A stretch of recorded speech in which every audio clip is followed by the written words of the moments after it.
अस्सलामुअलैकुम to my YouTube family. कैसे हैं आप सब लोग? उम्मीद है आप सब लोग खैरियत से होंगे। और सुबह सुबह उठ के सबसे पहला काम ब्लॉग रिकॉर्ड किया। थोड़ा मुश्किल था लेकिन आप सब लोगों के लिए एक छोटी सी कोशिश थी। तो भाई जब किचन को इस हालत में देखो तो औरत को जो एक सेटिस्फेक्शन मिलती है, दिस इज़ बियॉन्ड वर्ड्स। और अभी आपको दिखाते हैं कि बाहर मौसम की क्या पोजीशन है। So it's a bright sunny day, लेकिन हमें अपना काम जल्दी जल्दी स्टार्ट करना है। ब्रेकफ़ास्ट तो हम रोज़ाना ही बनाते हैं, लेकिन कभी कभी फ़ॉर नो रीज़न आपका मूड बहुत अच्छा होता है और आपको बड़ा मज़ा आ रहा होता है वो काम करने में।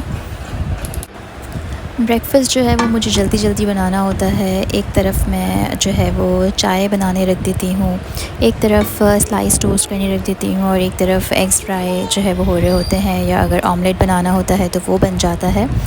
बट ऑल टुगेदर मेरे पास बहुत कम टाइम स्पैन होता है ब्रेकफ़ास्ट बनाने के लिए, क्योंकि थोड़ा सा भी टाइम अगर मुझे ऊपर लग जाता है तो मोहम्मद हमज़ा का मूड थोड़ा सा ख़राब होने लगता है। तो मेरी ये कोशिश होती है कि काम के साथ साथ मोहम्मद हमज़ा का मूड भी अच्छा रहे। तो टाइम कम होता है और मुकाबला सख्त होता है, और अल्हम्दुलिल्लाह टाइम मैनेजमेंट वाली चीज़ मुझसे हो जाती है। बहुत सारे लोगों से नहीं हो पाती, but that does not mean कि आप किसी से कम हैं। बहुत सारी चीज़ें ऑब्वियसली मुझसे भी नहीं परफेक्ट हो पाती, and no one is perfect. बहुत सारी चीज़ों में मैं भी लैग करती हूँ। बहुत ज़्यादा प्रेशर लेने से भी बाज़ औक़ात चीज़ें ख़राब हो जाती हैं। So you need to relax your mind. अपने आप को आप जितना रिलैक्स करके काम करेंगे, आपके काम आप खुद देखेंगी कि कितने स्मूथली और कितने अच्छे तरीके से होते हैं। और बातों ही बातों में चीज़ ऑमलेट भी रेडी हो गया और यहाँ चाय भी तैयार हो गई।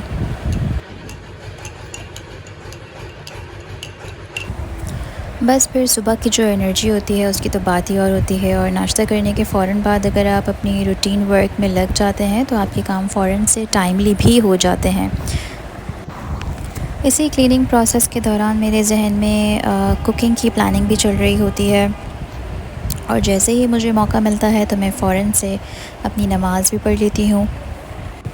और नमाज़ पढ़कर जो आपके अंदर पॉजिटिविटी और एनर्जी आती है तो उसका तो कोई कंपैरिज़न ही नहीं है। कुकिंग का मैंने व्लॉग रिकॉर्ड नहीं किया था, बट वेरी सून मैं आप लोगों के साथ अपने कुकिंग व्लॉग्स भी शेयर करूँगी। कुकिंग व्लॉग्स रिकॉर्ड करने के लिए मेरे पास उस समय थोड़े गैजेट्स की कमी है, तो वो गैजेट्स मेरे पास एक दफ़ा जमा हो जाए सारे, फिर इंशाल्लाह आप सबके साथ कुकिंग व्लॉग्स भी शेयर करेंगे। बस फिर झटपट मैंने यहाँ पर सैलड भी तैयार कर लिया। और हमारे घर में कोई भी सालन बने या चावल बने तो सैलड लाज़मी बनता है। उसकी वजह यह है कि मेरे हस्बैंड को सैलड खाना बहुत पसंद है।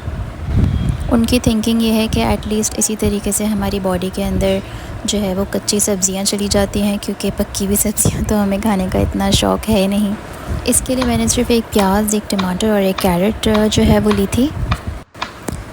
इसका मकसद हरगिज़ ये नहीं है कि आप लोग वो सब्ज़ियाँ ना खाएं जो पकी हुई हों, बिकॉज़ ऑब्वियसली बहुत सारी ऐसी सब्ज़ियाँ होती हैं जिनको आप वेजिटेबल्स के मतलब सैलड के तौर पर इस्तेमाल नहीं कर सकते हैं। कोशिश यही होनी चाहिए कि हमें जो है वो एक कंप्लीट डाइट प्लान फ़ॉलो करना चाहिए, जिसमें फल भी हो, सब्ज़ी भी हो, गोश्त भी हो, चिकन भी हो, सब चीज़ें मौजूद हों। इसी तरीके से हमारी बॉडी के अंदर जिस भी चीज़ की रिक्वायरमेंट होगी तो वो पूरी होगी। अदरवाइज़ वही होगा कि किसी चीज़ की कमी हो जाएगी, किसी चीज़ की ज़्यादती हो जाती है, और वो अभी हमें पता नहीं चलता। ये वक्त के साथ साथ जब हमारे एक हम एज पे पहुंच जाते हैं, ये हमें तब हमारी बॉडी ख़ुद बताती है।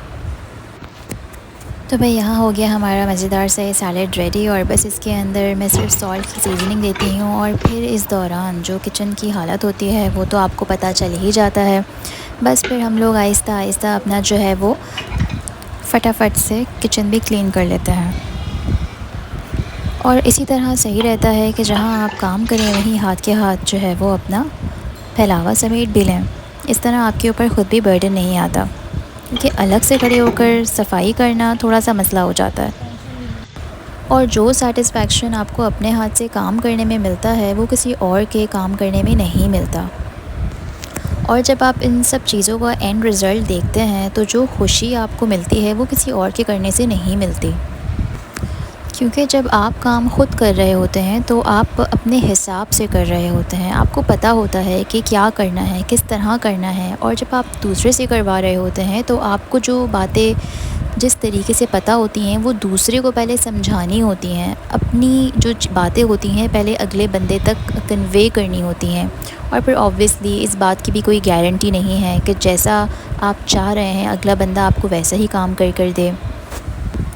बस फिर ये वाला जो मरहला होता है ना, इसमें मुझे बड़ा ही मज़ा आता है, क्योंकि ऐसा लगता है कि बस ये लास्ट स्टेप है एंड टडा एवरीथिंग इज़ डन। चले भाई, अब व्लॉग को यहीं ख़त्म करते हैं। उम्मीद है आपको ये व्लॉग अच्छा लगा होगा, और अगर आपको मेरे ये वीडियोस अच्छी लगें तो प्लीज़ मेरे चैनल को सब्सक्राइब करना ना भूलें।